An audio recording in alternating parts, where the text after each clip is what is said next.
What's going on, everyone? John Matrix here. Hope you're all having yourselves a wonderful day.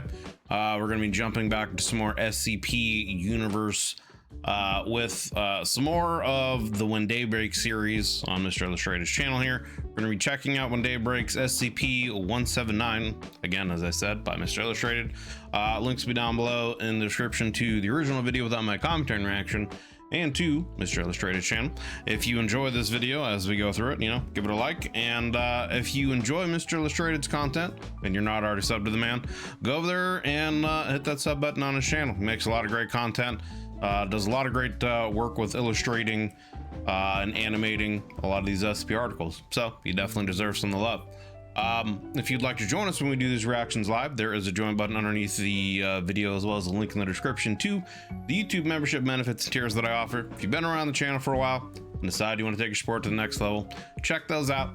And yeah, we're gonna jump right into this video here. So again, this is from the Daybreak series on Mr. Illustrated's channel, SCP-179. Let's go.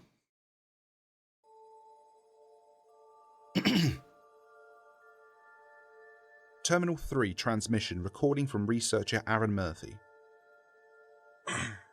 My colleague Martha has recommended that I make a recording of the events that led up to where we are now. She thinks it will be good for me to talk. If not to a person, then at least something. Watch, observe, and warn. That's pretty much what we do here at this observation point. We are just one of 4 identical sites responsible for the continuous observation of SCP-179. Due to the inherent nature of our responsibilities, self-sustaining capabilities are a must. The dishes might be above, but the actual sites are underground in bomb-proof bunkers equipped with both agricultural facilities and synthetic protein processors. That sounds like the place to be in this kind of situation, when, the sun all of a sudden is starting to melt people down and turn them into blobby little goo things, and possessing their souls and consciousnesses, to be able to be hunkered down in a bunker that has self-sustaining capabilities with agricultural and protein synthesizers. As long as you got water and some air too on top of that, you're good to go, brother. So that we won't go hungry. These guys sound like they're the best off so far. Staffed and functioning 24 hours a day, 7 days a week. Not even a second must be wasted. 179's movements are a critical warning system for the Foundation. It's because of her that the Earth has been saved numerous times. But things are different now. And that last movement, that final image, it's burned into my mind.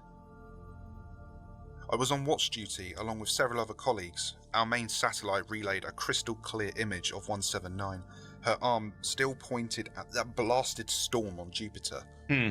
We also had a second satellite in close proximity to 179 in case she spoke. It was able to analyze and translate her words. It had been a couple of years since her last movement, but this was par for the course. It is interesting that, I guess she is kind of an entity in space, so maybe she is immune to the sun's effects, but if that is also the case, then maybe there's some way that they could derive something from her. Would she be willing to come out and help? I don't know. Anyway, the record so far, it's just interesting that she seems to not be affected by whatever's going on with the sun. According to our logs, was close to 10 years before she moved again. I was sipping my coffee when I noticed it. Her arms didn't move, but her face shifted. It went from calm to confused, and then distress. Or maybe she isn't. It wasn't until her arm dropped that the entire site went on full alert. We were used to arm shifts, as well as 179 pointing at different angles. This was different. She wasn't pointing at anything. Then she turned away. Jason immediately jumped up from his chair and ran to an emergency terminal to alert the O5. This was new and undocumented. Never before had 179 moved in such a way. Everyone around was in full panic, trying to make sense of what was happening. I can't help but think about Goldmask in Elden Ring with the priest. I can't remember his name. The priest that was following him around, trying to decipher his random arm movements that he might make after standing in certain spots for hours, days at a time. I don't know. It is reminding me of that. Books were thrown open, documents were spread out, data logs were accessed. Everything was being used to try and discern what was going on. But me, I didn't budge. She had her back to the satellite that streamed the live feed to our site. She faced the son, who she referred to as her brother. Interesting. She then began moving again, but not pointing. Her arms gestured as though she was speaking to her brother, the son. So she's speaking to the son. So obviously she knows something's going on. Is it a situation where she's being affected by it?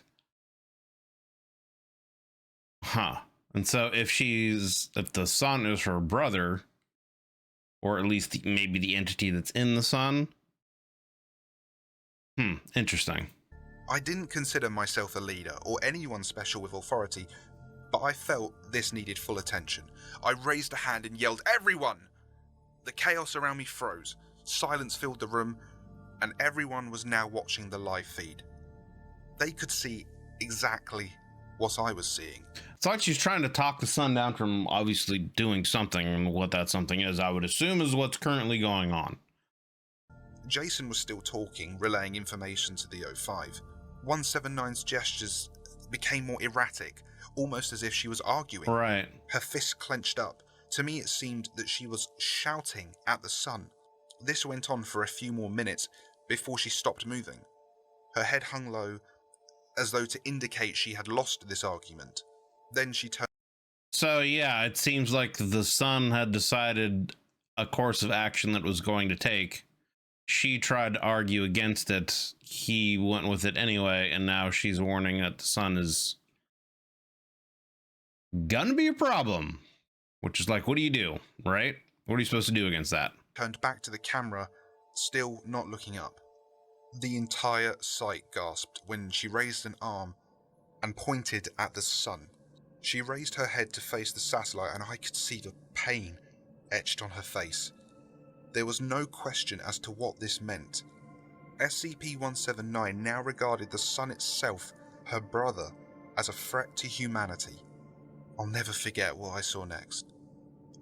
When you work at one of the observation posts for SCP-179, you need to know two things: how to live underground for long periods of time, and how to read lips in French.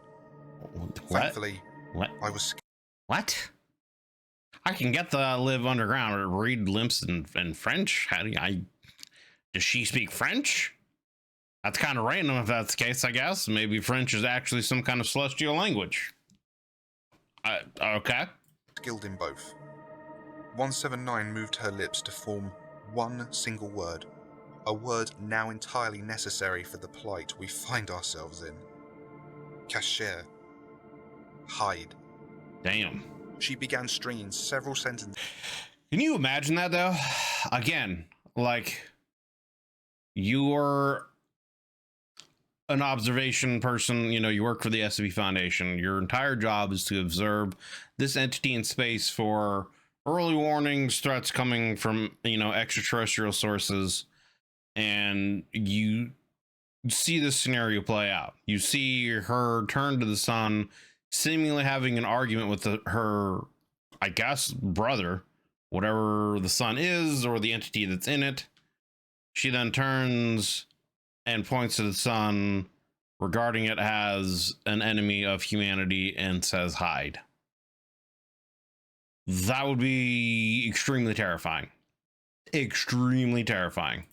Together, but as fluent as I am, I can't lip read another language that fast.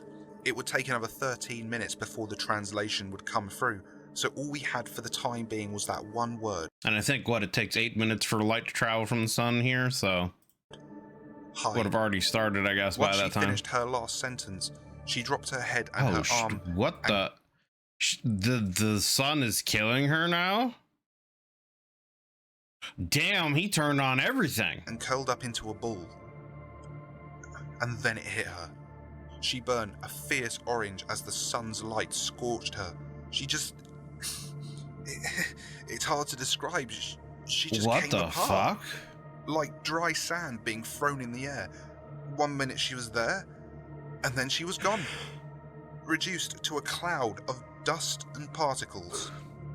The entire site went into emergency That would only lockdown. freak you out even more. No one knew what to do. Jason said that the O5 ordered everyone to stay in the site until further notice, which was super easy since we were all pretty used to staying put. You're already there. Mary suggested that we switch one of the monitors over to the outside surveillance so we could see if any possible relief would be coming. The main monitor, though, held only the image of the now designated threat. We all crowded around the surveillance monitor, watching 2 guards stand outside a decoy building to fool any would-be intruders. We waited for a while, hoping something good would happen, and boy, we were so wrong. One of the guards looked at his hand, and then he just collapsed, followed by the other one the exact same way. Jesus. They just kind of melted, reduced to a kind of soup in their own clothes. Then they sort of blended into each other and slithered away. Next, all the birds began to fall from the sky, and tiny particles of flesh began to appear as all the insects and the bugs began to turn. The ground was moving, with thousands of fleshy, snake-like things all melting into each other. So it's literally like it's consuming all life. It's interesting though. I mean, as far as I know, like it doesn't seem to be affecting like plants, right? Trees, plants, stuff like that. It's only like insects, animals, stuff like that. I would assume maybe even fish in the sea, although I guess maybe if you're deep enough in the ocean, where the sunlight can't hit, you'd be immune to that. Which I would assume that there would be certain SCP facilities that have been built in the ocean, right? Or even submarines or something, because there's the Natashasha. So I would assume they have certain facilities underwater, so maybe, there are people there that would be immune to the stuff too. But yeah, I don't know. Everything then took on a very warm hue as the sky turned a burnt amber, like a sandstorm was upon us. I looked around. Everyone was panicking. Nobody was taking action. Everyone was forgetting who they were. And I guess I had to be the one to remind everyone. We are researchers of the SCP Foundation. I called everyone to order once more, reminding them we had a job to do. Sanity slowly returned in the process. It didn't take us long to put the pieces together. 179's warning to hide could only mean to hide from the sun. It was the sunlight. Jason immediately ran back to the emergency terminal and informed the O5 of this information. We could tell that he was receiving a reply, but it certainly wasn't the kind of reply he or anyone else wanted to hear. A few minutes passed and he slowly stepped away from the terminal. He turned to the rest of us and said, yeah, it would be everywhere, right? Everywhere. It's the sun. What are you gonna do? 2 years later, what are you gonna do? And here we are, just waiting now. Our systems are starting to deteriorate now. Primarily the communication lines. Our on-site engineer topped himself only a couple of weeks in after finding out his family would... Damn. Well, we only get scraps of information now. A few members of the O5 are still out there, trying to fix this. They've tried a few different experiments, but nothing so far has worked. We've heard chatter that suggests they are falling back on a last resort, the final option to make things right again. The final option to make things right again. I don't even know what that would be, honestly. What would that be? It would have to be something to like reset the universe, right? Like, is it, the Department of One scenario where they're gonna like, hey, Birdie, shit's really hit the fan. You gotta go to that location and reset the universe. There's other but I mean, if the Department of One in this universe is real, and this would be a scenario where that would turn on, right? Where that person would be called. Would that person even be able to achieve their goal in this scenario? Because they're supposed to go to a specific location and seemingly die and in their death, they recreate the universe anew and the Foundation, you know, it's seemingly. But it's like, how are you going to get there, right? I guess wait till, if you can survive long enough to where there's no moonless night, or there is a moonless night, I mean, no moon out, you know, so that you can like actually travel. I don't know. But other than that, I can't really think of what their final option might be. But I mean, at this point, it's, I mean, like, generally speaking, what could you really do? Like, honestly, I'm trying to think of SCP, like, things that they could use or whatever to, you know, counteract anything or whatever. But I mean, it's like, it's the sun. What really could you do? It's literally the sunlight, the thing that sustains and gives us all life, has now turned against us and is mutating all life into whatever. And I still don't even know exactly what the goal of this is, what the cause of it is, you know, why the sun all of a sudden went bad, etc. You know, I still have no idea any of that. A number of people here have already given up, and I don't blame them. I don't even argue anymore. I just ask that they do it quietly, so the things outside can't hear us. Knowing what is coming, though, I can't help but find myself wondering, what's the point? What is the point in any of this anymore? I'll leave you with the final recording we received from 179. For all she did for us, I truly hope she found peace. Aaron Murphy, 179 Observation Site 2, signing off. Terminal 3, transmission end. Hide. You must hide. By the time you hear this, it will already have happened. My brother, something is wrong. He's broken. He is broken. I don't understand what is happening. He is not himself.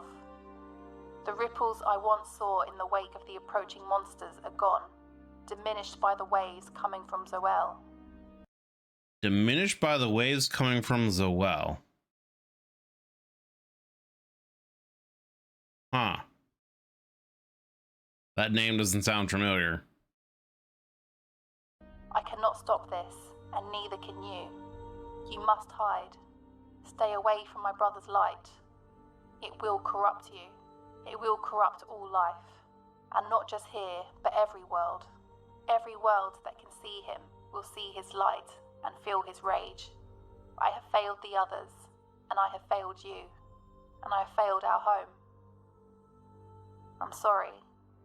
So, like, the only thing that I could think of from any of this stuff so far would be, like, you know, Church of the Second Hightoth stuff, but I don't think it has anything to do with that. I mean, maybe it does, and this is a name from an entity that I don't know, or it's just they're working with different, you know, combining different SCPs in the story, but... Huh.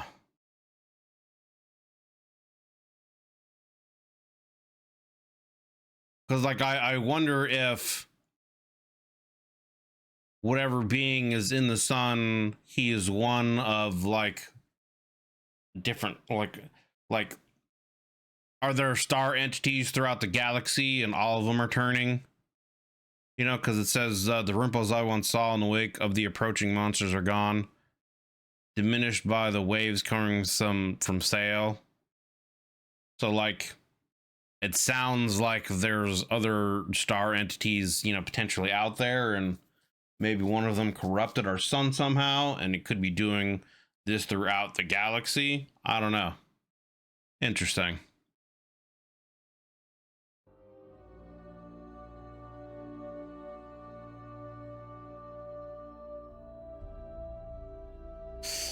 Well. All right. Well, that's the end of that one. I mean, that was SCP-001 when day breaks, her brother broken. You know, from SCP-179. I mean, I've kind of given most of my thoughts as I went through the video here, but it's interesting. I was wondering as we were going through the video, is this video almost kind of like a reset of the story he's telling? So far, everything we've gone through with the various different scenarios, they've all been like separate stories of what's going on in the world right now, currently in different locations with the Foundation, etc. So far, none of it really connects with anything other than this event is just happening everywhere, and this is how it's affecting these different, you know, people, etc., etc. But this is also starting to take it to seemingly, you know, beyond just Earth, potentially maybe to a galactic scale. Maybe there's something greater going on out there in our galaxy that has corrupted and turned our sun evil and is doing this now. I mean, if it's true that she is actually his, you know, sister, and he killed a relative, you know, with this, and I don't know, that's just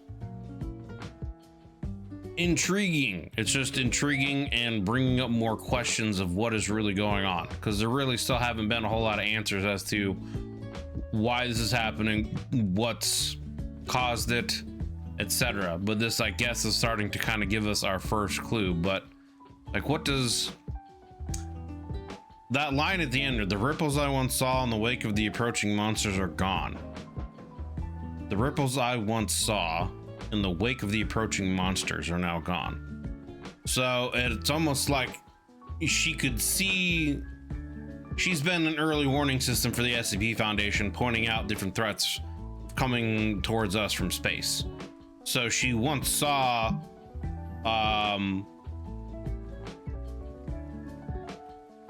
the ripples I once saw in the wake of approaching monsters. So she used to be able to see like space emissions or whatever you want to call it. Essentially, when creatures were approaching her, she used to be able to see them, but they're gone now.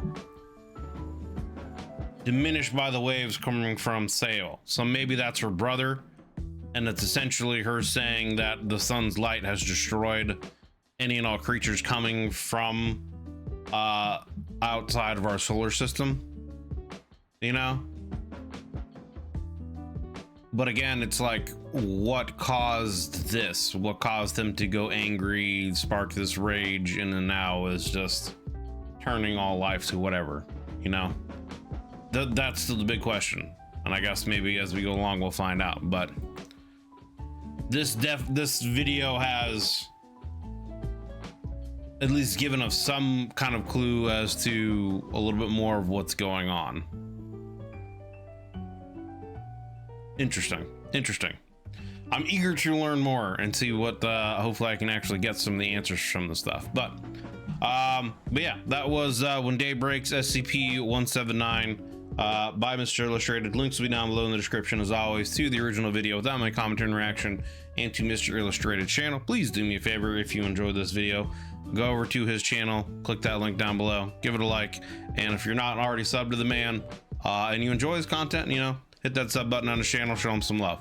If you'd like to join us when we do these reactions live, there is a join button underneath the video, as well as a link in the description to the YouTube membership benefits and tiers that I offer. If you've been around the channel for a while and decided you want to take your support to the next level, check those out. You can get early access to videos, priority, any kind of reaction requests you might do, etc., etc. So check it out, see if you have any interest in any of that.